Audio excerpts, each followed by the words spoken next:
All right, good afternoon, everyone. We might make a start. Thank you, everyone, for coming to this afternoon's session of Lightning Talks. My name's Catherine Stewart and I will be your moderator for this afternoon. Feeling a little bit like I should be wielding Thor's hammer for Lightning Talks, but I think we can get through the proceedings without that. I do have some rules though, don't make me enforce them. Please, all attendees, remember to protect yourselves and secure your masks, should you choose to be wearing them. Use the hand sanitizer that is available on site. And go away if you're feeling sick. Thank you. For all sponsors here, thank you. We much appreciate your constant support. For those of us who are not sponsors, please pop out to the exhibition hall and have a chat to the sponsors and have a look at what wares that they have. Reminder to everybody, especially myself, who always runs 10 minutes late, please arrive at each session early and we can stick to the schedule. Please also take your belongings with you. Speaking of which, I have been told that a blue jacket was left in room 2. Please collect it from the registration desk if it is yours. I see someone walking out. Was it theirs? Rachel, you're in. The Chief Minister's talk is on tonight. It's also sponsored by ACT Territory Records Office. As someone who works for the ACT... no, I don't. I work for ACT Government. Chief Minister's Directorate, please go along to that one. A reminder also about the symposium on Friday afternoon presented by the ASA, National Archives of Australia, and the UNESCO Australian Memory of the World Program. Is Adrian Cunningham here today? Hello if he is. This is a hybrid event. You can register via the conference app and I do recommend everyone attending. The cut-off is midnight tonight. Anyone using social media, don't forget to use the hashtag. Here we are, 2022, all one word for anything that you're posting. Very important. I've got 2 hashtags on it. The ASA are selling copies of Made, Kept, Used, celebrating 30 years of the ASA, as well as describing archives in context, a guide to the Australasian practice. It's at their stand. Go and grab a copy. And finally, please return your name tags to the box at the registration desk when you leave. Now, this is a lightning session, as I have said. It's very exciting. We have 6 wonderful speakers here today, both in person and virtually. There's no real themes, so it's going to be nice and diverse. It's going to really keep those brain juices pumping, which is what you want after lunch, because otherwise we get that little after lunch sugar lull, which no one actually really likes at a conference. Lightning talks run a little bit differently. Each speaker only has 15 minutes from woe to go. It's a little bit like speed dating, but archival conference style. Each speaker will give you their presentation and you can then enthusiastically, please show your appreciation for them. You can then enthusiastically ask your questions right up until that 15-minute cut-off time. Well, I will say, that's enough, settle down. Next speaker, please, everyone change seats. Just joking. Thank you for laughing, Susannah. And then we start the next speaker. So without further ado, and more bad jokes from me, fingers crossed that our tech is all going to work well, I would like to introduce the first speaker. Susannah Tindall. What an accomplished and impressive individual.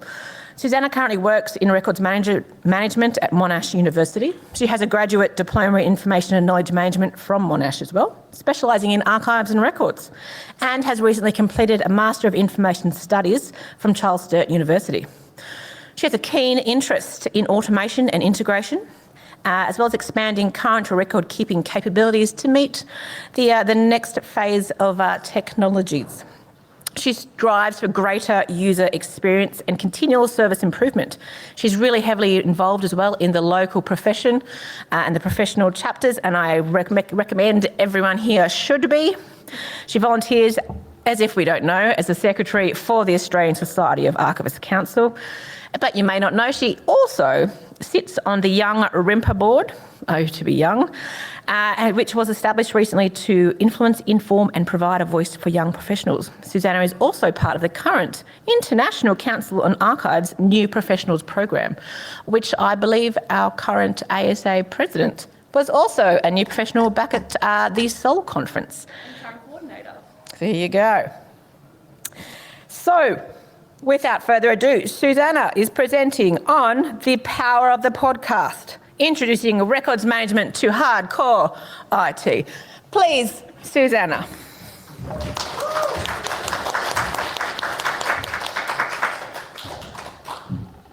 You'll have to forgive me for going off a phone. I did bring my laptop, but there is not much space, so we'll see how I go. I want to start by acknowledging the traditional owners of the land that we join from today, the Ngunnawal people, and give my respects to their elders past, present and emerging. 10 minutes will go by really, really quickly. My sister always yells at me and says I talk too fast, so I'll try and go slowly. But hopefully this will give you a bit of an insight into what we've been doing here at Monash. I'll cover a few different areas, including background, what our episodes are, how we created them, the response and plans for the future. So next slide, I don't know if I can do slides. Next one, oh yeah. Oh, I think I added an extra one in the end, that's all right. My name is Susannah Tindall and I've just ticked over 5.5 years in the profession, so I'm making the transition to calling myself no longer a new professional, which feels very strange because I've held on to that for a long time. As it was said, I've done a lot of study and very excitingly used lockdowns 5 and 6 in Melbourne to complete my masters. Can recommend studying during a lockdown, but hopefully we don't have any anymore. So next slide, please. At Monash, our records and management and archives teams are together, but we sit slightly differently. We sit under the IT division, eSolutions, which currently has around 600 staff. Our records and archives teams each have 4 full-time staff, so we're quite small in the grand scheme of Monash. So if anyone went to Laura's speech earlier, we have about 25,000 staff all up across 4 different continents, which makes things very fun. Our records team is a governance unit providing advice across all areas of the university, both here in Australia and across our international campuses. Next slide, please. There's no denying it, podcasts are everywhere. Interestingly and embarrassingly, I don't actually listen to podcasts. The only way I can concentrate on them is if I am sitting still and just listening. So they're used in the daily commute, which for me is about an hour, or out walking. I just tune out, so I don't actually pay any attention to what I'm listening to. So with this in mind, why did we decide to start our own podcast? Simply because we could. As many of you here will know, our profession can be a bit of a blind spot. In the same way, I don't understand a lot of what my IT colleagues do. But movies and TV shows very often join us together and give us common ground. Records and information management broadly can feature in ways you wouldn't always associate if you're not thinking about it. So our aim is to bring together some of those ideas and theories and discuss them in ways that make sense to our everyday IT professional. So next slide. To date, we have published 3 different episodes. So episode 1 was Who Do You Think You Are? With Daniel Radcliffe, which can be found on SBS On Demand. Episode 2 was Exposed, the Ghost Train Fire from the ABC, which was a multi-episode exploration into the 1979 Ghost Train Fire at Sydney's Luna Park. And if you haven't watched it, it's well worth watching all 3 episodes because it was great. And episode 3 was Fake or Fortune from iView. This show analyses artwork to see if it's real or a really good fake. We've also written about 3 or 4 new episodes that are written but need to be recorded. So next slide. We tried a few different things and actually recorded our first episode about 4 or 5 times before we settled on the final formula. We wanted the episodes to be short and snappy so people could listen to them over lunch or while having a cup of coffee. As both myself and my manager, Catherine Nichols, can get quite chatty, and if anyone saw the Kath and Tash show yesterday, you'll understand why, we decided the best thing to do would be to write an entire script.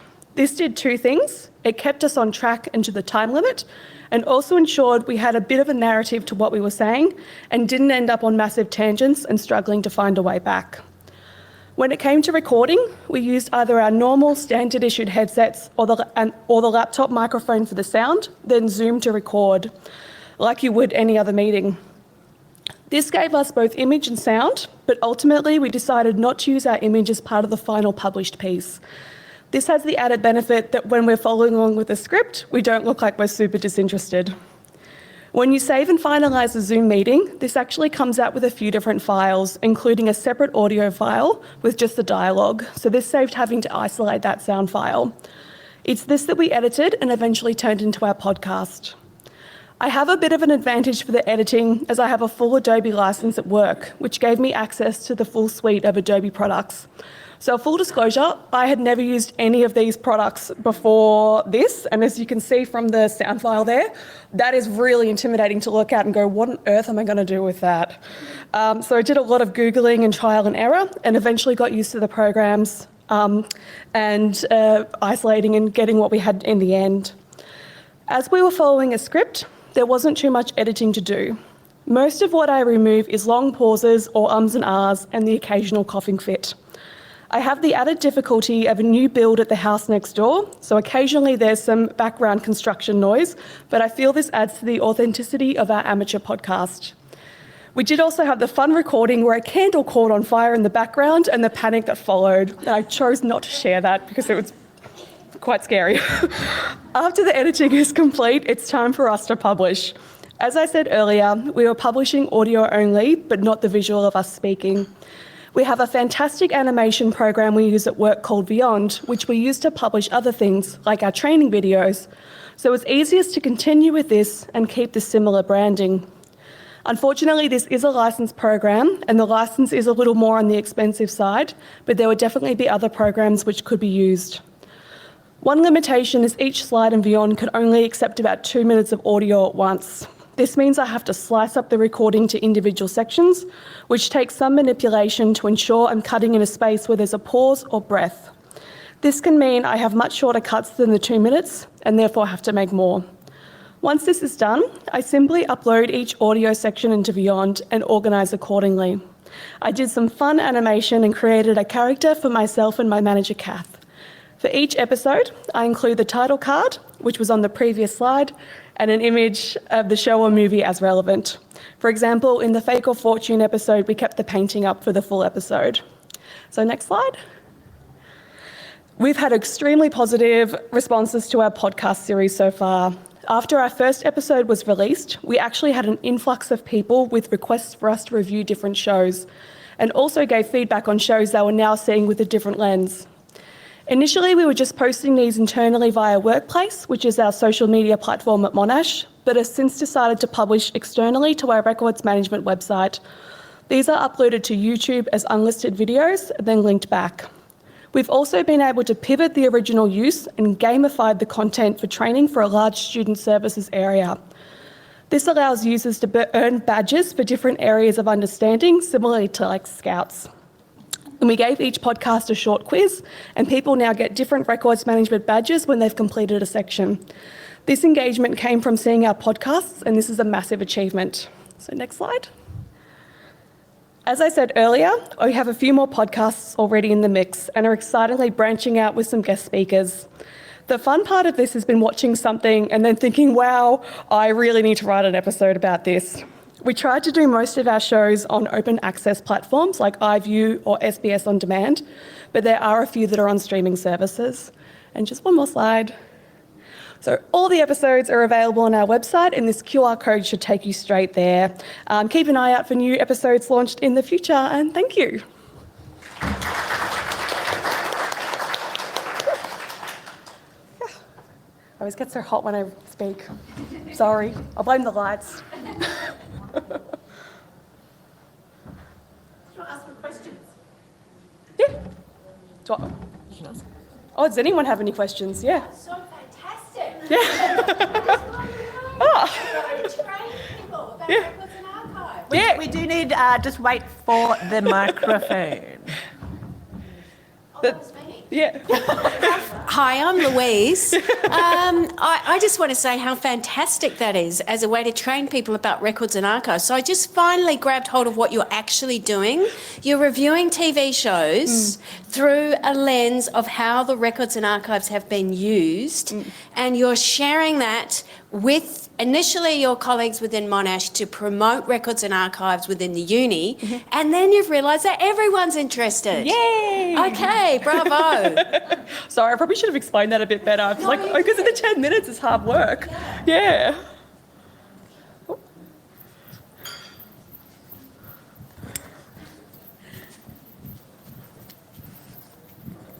Thank you Sorry, it's Alison. I just wondered, can anyone's, like, I'm from Public Records Office Victoria. Could we, for example, link to your sort of podcasts? Yeah, Are definitely. they open for anyone to use? I'm very happy for that. Yeah, Okay. yeah. Thank you. I don't think there's any copyright or anything, which is the grey area, because there's no real images in there. So that might be something we should check. Could you give us the link to your YouTube page, or So it was- because we missed some of us missed it, I think. Yeah, I don't know if we can go back to that last slide or... Oh, we can share it later. So if you want to talk to Susannah later, she can probably share the QR code with you again. Yep, cool. Were there any questions from online? No? Okay, thank you once again, Susannah. That was actually quite amazing. You've actually combined two of my favourite things, television and archives. So I'm going to go check that out myself. I don't say that lightly because I'm lazy.